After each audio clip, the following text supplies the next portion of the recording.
बिस्मिल्लाहिर्रहमानिर्रहीम। अस्सलाम वालेकुम नाज़रीन, आप यूट्यूब चैनल देख रहे हैं। मैं इमरान खान हूं। ये बड़ी अहम डेवलपमेंट्स हैं जो मैं आपके साथ शेयर करने जा रहा हूं। ईरान ने जवाबी हमला कर दिया है और ये भरपूर जवाबी हमला है इसराइल के ऊपर। इसराइल ने जो अटैक किया था ईरान पे वो बड़ा खौफनाक था। उसमें ईरान के 4 बड़े जनरल्स मारे गए थे, 6 बड़े कीमती साइंसदान जो हैं वो भी शहीद हो गए थे और बड़ी खौफनाक सिचुएशन थी। एक बड़ा मायूसी वाला दिन था ईरान और उसके हमायतियों के लिए, क्योंकि बहुत बड़ा नुकसान हुआ और इसराइली इंटेलिजेंस ने जो इतलात फराहम की उनके बाद जो अटैक किया गया, ईरान इस किस्म का जो है वो एक्सपेक्ट नहीं कर रहा होगा कभी भी कि इतना बड़ा उनके लिए मुश्किल वक्त आ जाएगा कि उनके मिलिट्री जनरल्स मारे जाएंगे, ख़ासतौर पे उनके आर्मी चीफ, फिर पासदारान इनकलाब के जो सरबराह हैं वो भी, और दीगर 2 बड़े इंपॉर्टेंट जनरल्स, बड़े कीमती साइंसदान, और फिर उनकी एटमी तनसीबात के ऊपर अटैक। ये सारा बौखला देने वाली चीज़ें थी और बड़ी खौफनाक चीज़ें थी। लेकिन ईरान को दाद देनी पड़ेगी। दाद इसलिए देनी पड़ेगी कि इतने बड़े अटैक के बाद, देखिए पाकिस्तान के ऊपर जब इंडिया ने अटैक किया तो वी वर एक्सपेक्टिंग, हमें पता था कि ये हमला होना है। हमारा इंफॉर्मेशन मिनिस्टर भी कह रहा था, हमारा वजीर दिफा भी कह रहा था कि इंडिया ने करना ही करना है। इनको इस बात का आइडिया था। फिर इंडिया ने अटैक किया तो हम उसे रोक तो नहीं पाए। इंडिया ने मसाजिद को निशाना बनाया, सिविलियन को निशाना बनाया और अपना टारगेट अचीव किया और भाग गया।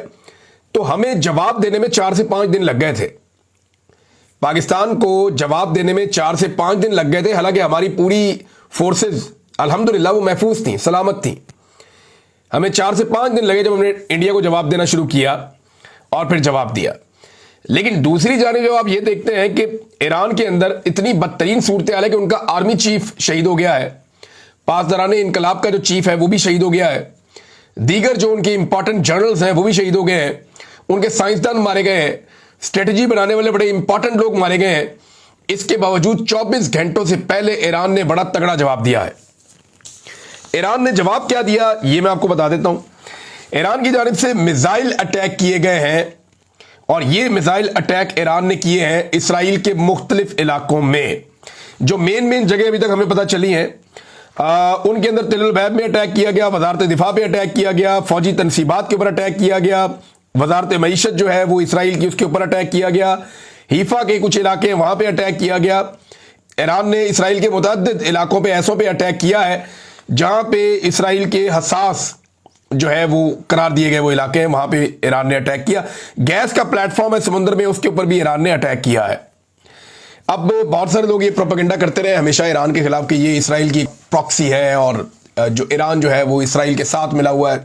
इस किस्म की बातें बहुत सारे लोग करते रहे। हमारे यहाँ शिया सुन्नी फसाद भी चलता है ना। एक तो बहुत बड़ी डिवाइड है मुसलमानों के अंदर ये शिया सुन्नी फसाद को लेकर। हालांकि गैर मुस्लिम ऐसे नहीं देखते हमें, वो देखते हैं सारे मुसलमान मारो इनको, रल के मारो, यानी उनके दिमाग में ऐसे चलता है। यहाँ पे जरा ये फसाद भी चलता है और लोग अपने अपने फायदे के लिए जो है वो एक डिवाइड पैदा करके रखते हैं। लेकिन आज मेरे ख्याल में सबको ये जवाब मिल गया होगा कि इसराइल में और ईरान में जेन्युइनली एक लड़ाई चल रही है, बड़े लंबे अरसे से चल रही है। ईरान जो है वो अपनी सपोर्ट के ज़रिए से, कहीं ना कहीं तंजीमों के ज़रिए से इसराइल के साथ एक लंबी लड़ाई के अंदर है बड़े अरसे से, और अब ये एक बराह रास्त जंग के अंदर कन्वर्ट हो गया।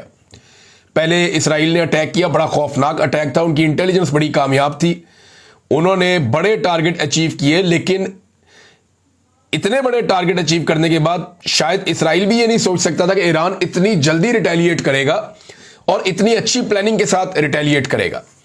ईरान ने किया यह है कि इसराइल के इंपॉर्टेंट एरियाज के ऊपर अटैक किया। इसके मनाज़िर आप देख लें, पूरे सोशल मीडिया के ऊपर फैले हुए नजर आ रहे हैं कि बड़ी तेजी से आते हैं बम, वो गिरते हैं। इसराइल के मुख्तलिफ इलाकों में तिल अल-बैब पूरा का पूरा धमाकों से गूंज रहा था। आयरन डूम जो सिस्टम है, हमने जो विजुअल्स हमने देखे अब तक, मैंने उसमें बहुत सारे जो ईरानी हथियार हैं उन्हें हवा के अंदर नाकाम बनाया इस सिस्टम ने। लेकिन बिलाखिर एक सिस्टम एक लेवल तक की डिफेंस कर सकता है ना। फिर जो आपके बहुत तेज रफ्तार मिसाइल्स हैं वो सारे नहीं रोके जा सकते। तो फिर ईरानी मिसाइल जाके अपने टारगेट्स पे गिरना शुरू हो गए और फिर बहुत बड़े पैमाने पे वो अपने टारगेट्स पर आकर गिरे हैं, जिसके नतीजे में इसराइल के अंदर काफ़ी नुकसान हुआ है। और ये हमले कहाँ कहाँ हुए ये मैंने आपको बता दिया। ईरान को दाद देनी पड़ेगी कि 24 घंटे से पहले उन्होंने अपने औसान खता होने की बजाय अपने आप को संभाला और फौरी तौर पे अपनी मुतबादल क़यादत को खड़ा किया, फौरी तौर पे फैसला किया और फौरी तौर पे रिटेलिएट किया। इसकी तो ईरान को दाद देनी पड़ेगी और बड़ा भरपूर हमला ईरान ने किया। उनका दावा अभी कुछ और भी ईरान ने दावे किए हैं कि वो कुछ ऐसा करने जा रहे हैं कि बहुत बड़े बड़े सरप्राइज हैं इसराइल को और इसराइल के हमायतियों को। उनकी तरफ से ये दावे हो रहे हैं ईरान की जानिब से। वो क्या करते हैं आने वाले वक्त में, इसराइल इसके मुकाबले में क्या करता है, इस पर हम बात करते हैं। लेकिन दोनों मुल्कों में सूरत-ए-हाल क्या है, इसका आप जायजा ले लें। देखिए, दोनों मुल्कों के अंदर मिसाइल आकर गिर रहे हैं। दोनों मुल्कों के अंदर जो है वो इस वक्त जानें ज़ाया हो रही हैं। यानी जो इंफॉर्मेशन आई है ईरान की मीडिया की जानिब से कि 70 से ज़ायद लोग शहीद हुए हैं। जो इंफॉर्मेशन आ रही है इसराइल से, वहां जख्मियों की इतलात आ रही है। जो लोग वहां मारे गए उसके बारे में अभी तक कोई इतला नहीं है। लेकिन दोनों तरफ बड़ा फर्क है। ईरान में जो लोग शहीद हुए इसके बावजूद लोग सड़कों पे निकले हुए, लोग जश्न मना रहे हैं, अपनी फोर्सेज और अपनी हुकूमत को सपोर्ट कर रहे हैं कि खड़े हो, लड़ो, इनके साथ मुकाबला करें, हम आपके साथ खड़े हैं। तो ईरान में एक बिल्कुल डिफरेंट किस्म का जंगी माहौल बना हुआ है पूरे ईरान के अंदर। मसाजिद के ऊपर उन्होंने सुर्ख झंडे लगा दिए हैं, हर तरफ जो है वो दुआएं की जा रही है, हर तरफ जो है वो उनके जंगी नगमे चल रहे हैं। तो पूरी एक जंग की फिजा ईरान के अंदर बनी हुई है। इसराइल के अंदर जब आप मनाजिर देखते हैं वो इससे बिल्कुल मुख्तलिफ है और वो मनाजिर हम देख भी रहे हैं। सबसे पहले हमने ये देखा कि एक जगह पे गैदरिंग थी इसराइलियों की बहुत बड़ी, जैसे ही ईरान ने अटैक किया तो फिर भगदड़ मच गई। वो मनाजिर सोशल मीडिया के ऊपर मैं देख रहा था और लोग ये क्लेम कर रहे हैं कि ये जो मनाजिर हैं ये उस वक्त के हैं जब ईरान ने इसराइल के ऊपर अटैक किया। ये उस वक्त के मनाजिर है कि लोगों में भगदड़ मची है, लोगों ने एक दूसरे को भी नहीं देखा, लोग एक दूसरे के ऊपर चढ़ के भागते हुए निकले हैं कि हम किसी तरह अपनी बैरक्स के अंदर घुस जाएं। ये जेर जमीन बंकर बने हुए हैं इसराइल के अंदर। इसराइल ने अपने तमाम इंपॉर्टेंट शहरों के अंदर जेर जमीन बंकर्स बनाए हुए हैं और ये बड़े लंबे अरसे से इसके ऊपर काम कर रहे हैं। इन बंकर्स के विजुअल्स अभी हमने देखे हैं आज कि जो इसराइली इनके अंदर मुंतकिल हुए हैं फौरी तौर पे, तो अंदर से विजुअल्स आए हैं, बाहर अटैक हो रहा है तो ये लोग कंक्रीट के बने हुए बहुत बड़े बड़े बंकर्स जो जमीन के अंदर नीचे हैं, उनके जो पिलर्स हैं वो अगर आप देखें तो वो पिलर्स को देख के ऐसा लगता है कि जैसे पूरी इमारत है। एक एक पिलर जो है वो 10-10 फुट 12-12 फुट चौड़ा उसके अंदर पिलर है और बहुत बड़े बड़े डायामीटर के पिलर्स हैं जो बनाए गए हैं। तो बड़ा मजबूत कंक्रीट का स्ट्रक्चर बना के उसके नीचे वो अपने लोगों को महफूज करते हैं। तो एक तरफ ईरान के मनाज़िर हम देख रहे हैं, लोग खुले मैदानों में सड़कों में निकल आए और बाहर आकर अपनी फौज को, अपने लोगों को बकअप कर रहे हैं और अपनी हुकूमत को कह रहे हैं कि ठीक है आप अटैक करें, हम आपके साथ खड़े। दूसरी तरफ जो इसराइली शहरी है वो फौरी तौर पे जो बाहर मौजूद थे वो उन्होंने भगदड़ मची, वो भागे हैं वहां से और उसके बाद वो अपने अपने बंकर्स के अंदर चले गए। बंकर्स के जो अंदर के मनाज़िर मैंने देखे वो बड़े हैरानकुन है। इन्होंने अंदर ऐसा जबरदस्त बंदोबस्त किया हुआ है और जो चीजें उसके अंदर है जो मैंने देखा वो मैं आपके साथ शेयर करता हूं। एक तो अंदर एसी चल रहे हैं, यानी ये गर्मी का मौसम है, इसके बावजूद अंदर एसी चल रहे हैं, तो गर्मी वर्मी कोई नहीं है अंदर। बंकर्स के अंदर नीचे प्रॉपर इन्होंने बंदोबस्त किया हुआ है, बिजली का बंदोबस्त किया हुआ है कि उन्हें वहां लाइट मिल रही है, बिजली मौजूद है, उनका इंटरनेट भी चल रहा है, उनके मोबाइल फोन्स भी काम कर रहे हैं, उनके टेलीफोन तारों वाले भी लगे हुए हैं। तो उन्होंने अपने बंकर्स के अंदर तमाम जरूरियात जिंदगी का बंदोबस्त किया हुआ था। बच्चों के लिए एंटरटेनमेंट भी है, बच्चे झूले वूले ले रहे हैं, चला रहे हैं और वो अंदर ही बंकर्स के अंदर ही। ये जनाब इसराइल की सूरत हाल है। ये लोग बाहर निकल के अपनी फौज को बकअप नहीं कर रहे, देख नहीं रहे जंग को, ये अंदर चले गए नीचे अपनी जान बचाने के लिए।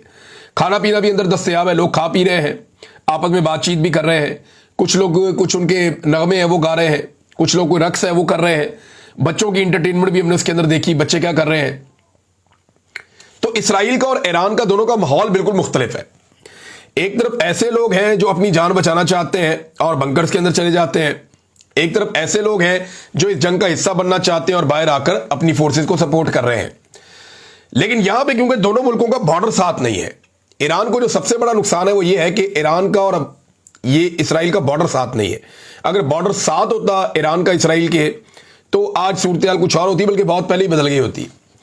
लेकिन ईरान ने टक्कर दी है इसराइल को, ये बात सच है। बाकी कोई अरब मुल्क ये इस लेवल तक नहीं आया या उसने ये काम नहीं किया, लेकिन ईरान ने इसराइल को टक्कर दी है और फौरी तौर पे वापस जवाबी कार्रवाई ईरान की जानिब से की गई है। हालांकि उर्दन ने बीच में ईरान के कुछ जो ड्रोन्स जा रहे थे उनको नकारा किया। अब इसराइल की जानिब से आते हैं तो वो कुछ नहीं कहते, इसराइल उनकी एयर स्पेस इस्तेमाल करता है तो कुछ नहीं कहते, लेकिन जब ईरान उसी एयर स्पेस को इस्तेमाल करने की कोशिश करता है तो फिर उन्हें शायद बुरा लगता है और वो उसको रोकते हैं।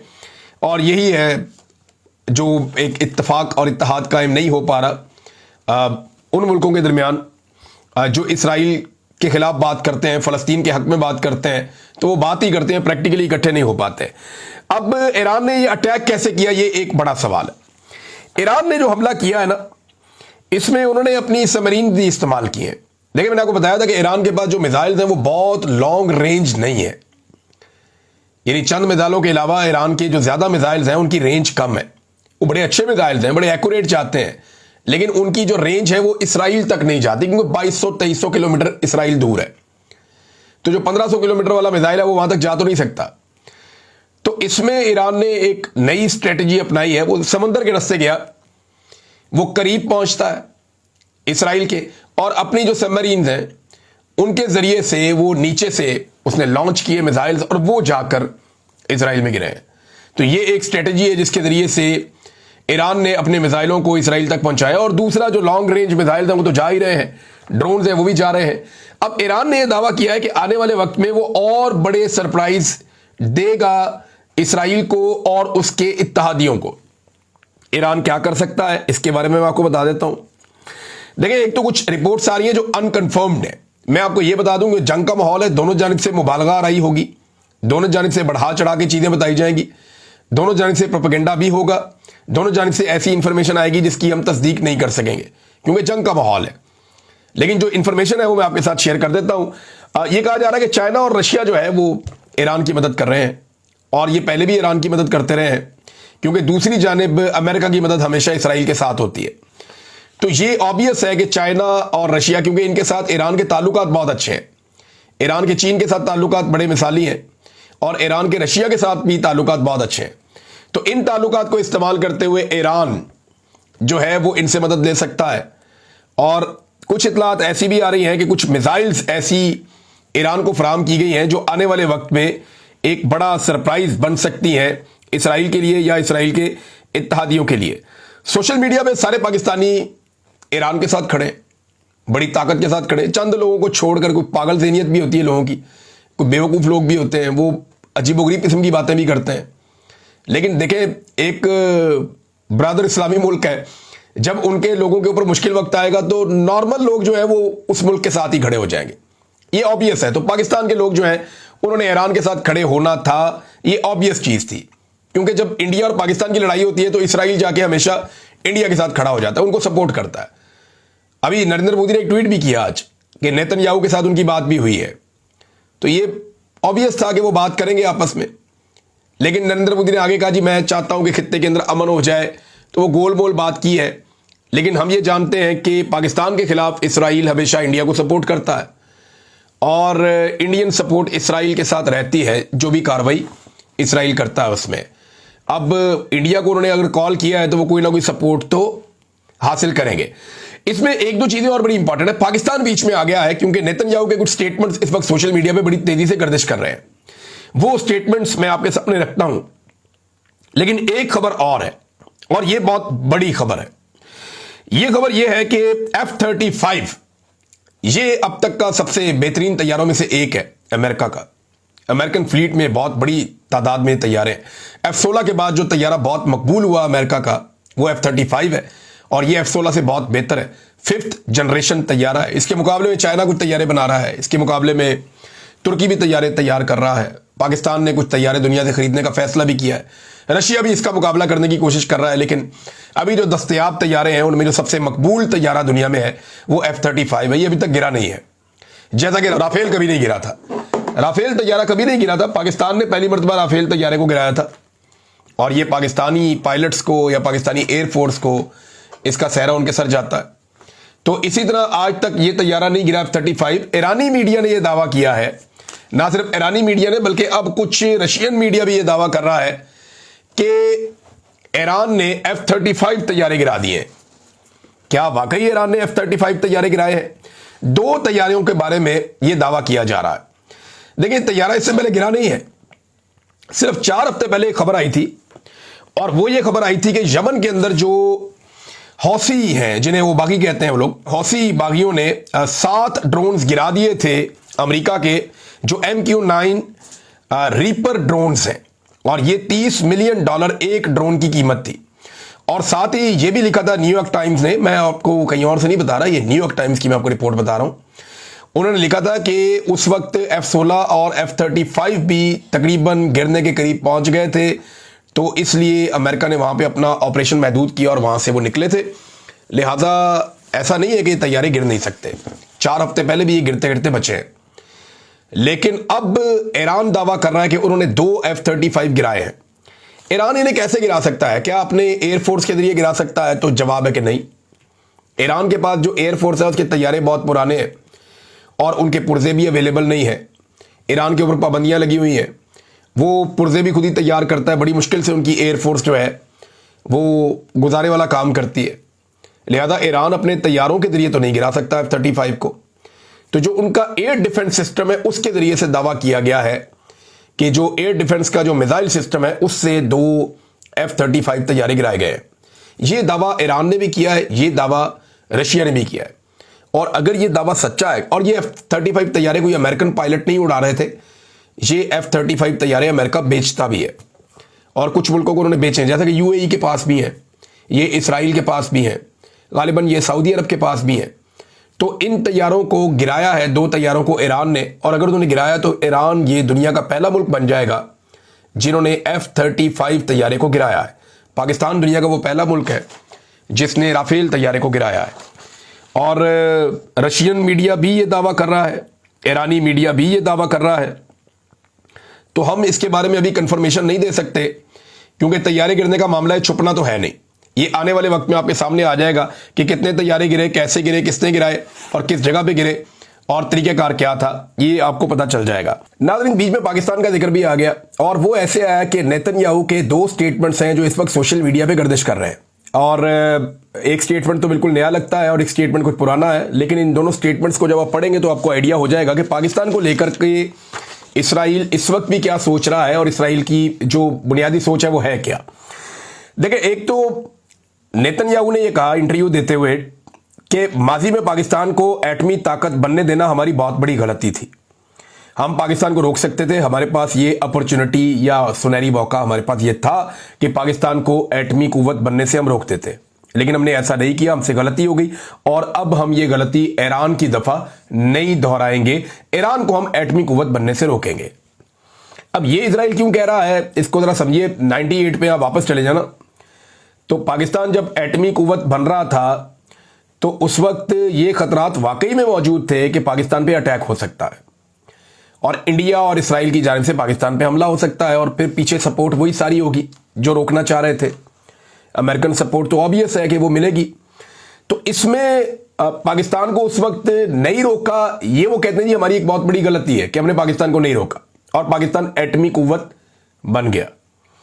अब इस वक्त वो कहते हैं जी हम ये नहीं होने देंगे। और इसमें एक स्टेटमेंट और है जो नेतन्याहू का, जो सोशल मीडिया पे बहुत ज्यादा गर्दिश कर रहा है, उसमें वो कहता है कि इस्लामी मिलिटेंट्स रिजीम को एटमी हथियार मिल जाए, इस मसले से हम डील कर रहे हैं या इसका सामना कर रहे हैं। ये हमारा एक अजीम मिशन है कि इससे पहले कि इस्लामिक जो मिलिट्री या मिलिटेंट्स रिजीम है उनको एटमी हथियार मिल जाए या एटमी हथियार उनके पास पहुंच जाए। तो इसमें पहले नंबर पे वो कहते हैं जी जो खतरा है वो ईरान है और दूसरे नंबर पे वो कहते हैं जी पाकिस्तान है, क्योंकि अगर इन बुनियाद परस्त हुकूमतों के पास एटमी हथियार हुए, ये पाकिस्तान और ईरान की हुकूमतों को बुनियाद परस्त हुकूमतें कह रहे हैं, अगर इनके पास एटमी हथियार हुए तो ये मुमालिक उन रूल्स या कवानीन को फॉलो नहीं करेंगे जिन्हें 7 दहाइयों से दुनिया फॉलो करती चली आ रही है। अब देखें ना, एटमी कुव्वत तो अमेरिका भी है, चीन भी है, रशिया भी है और मुमालिक भी हैं बहुत सारे, यूरोप में भी है, कोरिया के पास भी है।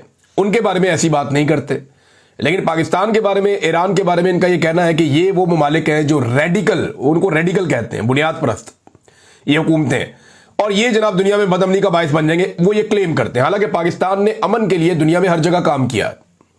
जहां अमन की बात आई पाकिस्तान ने अपना रोल प्ले किया, चाहे वो अक़वाम मुत्तहिदा है, चाहे वो आलमी फोर्सेज हैं, चाहे अक़वाम मुत्तहिदा के मिशन है, हर जगह में पाकिस्तान ने एक जिम्मेदार रियासत होने का सबूत दिया है।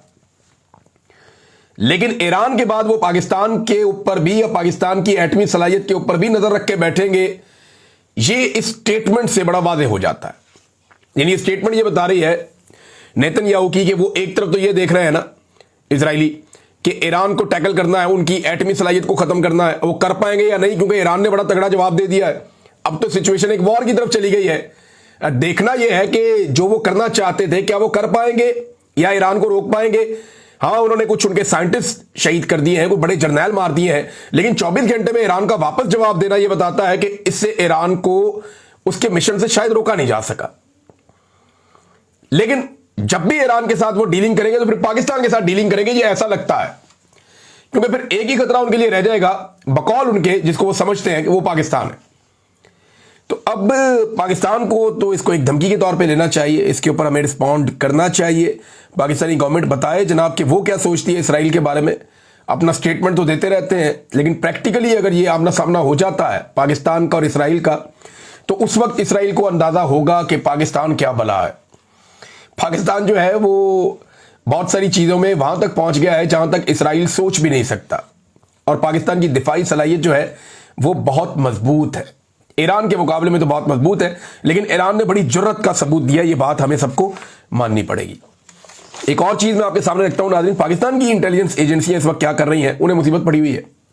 वजह यह कि आसिम मुनीर साहब अमेरिका के दौरे पे जा रहे हैं, वहां पे जो ओवरसीज पाकिस्तानी है वो उनके खिलाफ एहतजाज करने आ रहे हैं, और यहां एजेंसियां जो है वो, मुझे बहुत सारे ओवरसीज पाकिस्तानियों ने बताया जनाब हमारे घर वालों को हरासा किया जा रहा है पाकिस्तान में, उनको दबाव डाला जा रहा है, हमें पैगाम भिजवाए जा रहे हैं कि खबरदार अगर आसिम मुनीर साहब के खिलाफ आपने एहतजाज किया तो मैंने उनसे पूछा, मैंने कहा ये मकसद, उन्होंने कहा ये मकसद ये है कि पाकिस्तान में मिलिट्री एस्टेब्लिशमेंट या आसिम मुनीर साहब ही रिस्पॉन्सिबल है उनके बकौल कि ये सारा कुछ किया उन्होंने, ये मैंडेट चोरी हुआ है, जो अदलिया का हाल है, जो मीडिया का हाल है, जो पाकिस्तान की मईशत का हाल है, जो पाकिस्तान के अंदर चोरी की हुकूमत बैठी हुई है, जो पाकिस्तान के इक्तदार पे कब्जा हो गया है, ये सारा कुछ पाकिस्तान की मिलिट्री एस्टेब्लिशमेंट ने किया, और इसके खिलाफ हम एहतजाज करना चाह रहे हैं, और हम अपना एहतजाज करने में हक बजानिब है, क्योंकि हमारा मैंडेट चोरी हुआ है तो हमारा एहतजाज करना बनता है, और हमारे साथ जुल्म जबर और फस्तायत हो रही है, इंसानी हकूक की पामालियां हो रही हैं तो हमारा एहतजाज करना बनता है। और अब जबरदस्ती ताकत के बलबूते पर इस एहतजाज को रोकने की कोशिश की जा रही